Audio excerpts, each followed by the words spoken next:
Hey, folks, welcome to InTheMoneyStocks.com's live trading action video. My name is Gareth Soloway, Chief Market Strategist here. Today's date is Tuesday, May 15th, 2018. A couple stocks that I'm keeping close eye on today. Number one is NVIDIA. We scalped this in the intraday stock chat today for a nice gain when it hit the gap window here. You can see this gap right here. This was the gap that occurred just not long ago. We scalped it right off of there. You can see it's bounced on the daily chart back over that level. I'm keeping a very close eye today and tomorrow at gap fill at 239.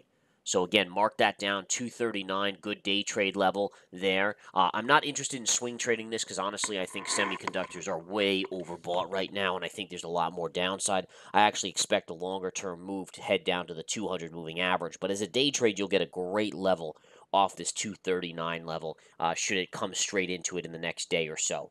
After a couple days, if it consolidates, I wouldn't mess around with it. But over the next day, today and tomorrow, a very, very good level. A couple other things to note here, folks. Facebook today seeing some good downside. I have a target penciled in of this area right here. This is a calculated level plus a former gap point right here. You also have the moving averages that'll slowly move up into that level.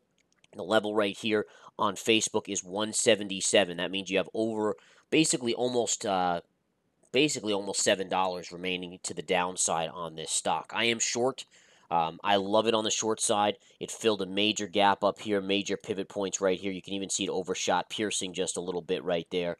But nonetheless, the downside is coming in here as I predicted, and you will see further downside on this stock. Remember, I mean, the Cambridge Analytica stuff, yes, it's not in the news anymore, but the stock rallied like 25% off the lows from that news. I mean, that's a little bit overdone. You figure a Fibonacci retrace even would get you back to this 177 level, just a basic fib level retrace. But I expect, again, down to 177, and I am short Facebook, looking for that as a target. A couple other things to go over here today. The dollar and yields are the big story of the day.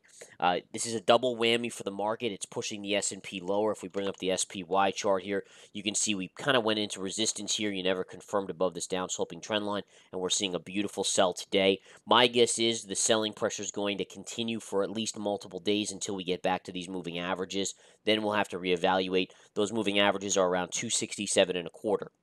So again, 267 and a quarter means that you got over $3 in downside, about $3.50 in downside, probably coming in the next 2 days on the SPY. Couple things to go over.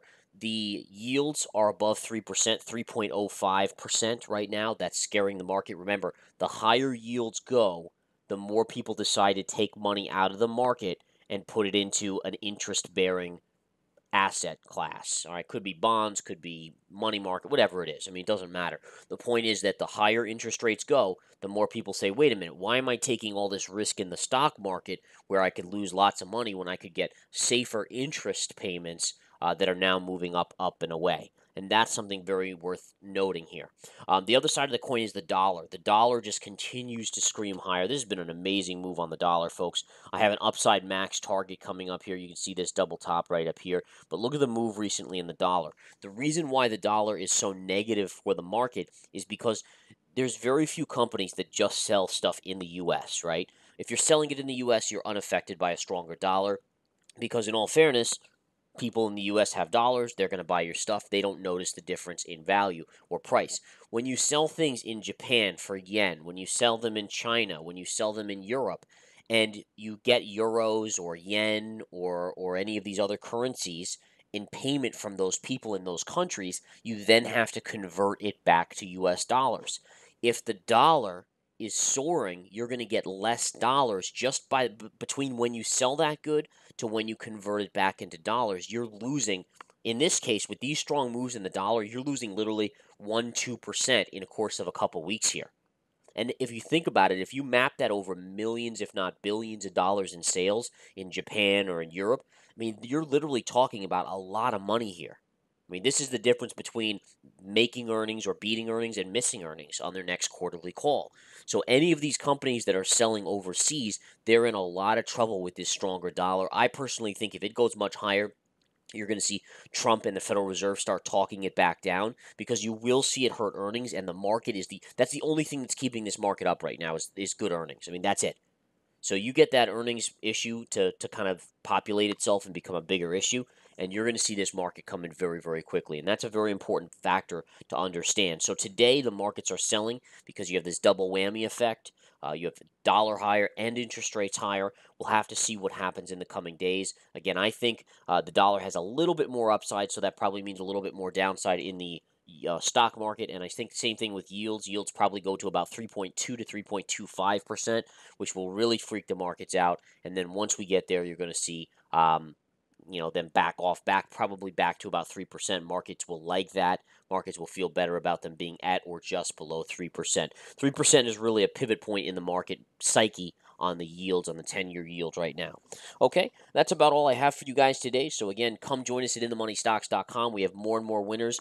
Yesterday, I picked up some put options on the QQQ NASDAQ 100, and obviously today the Qs are getting slammed. I actually took basically a 25% gain just from picking it up yesterday to today on those options. Just a beautiful trade right there.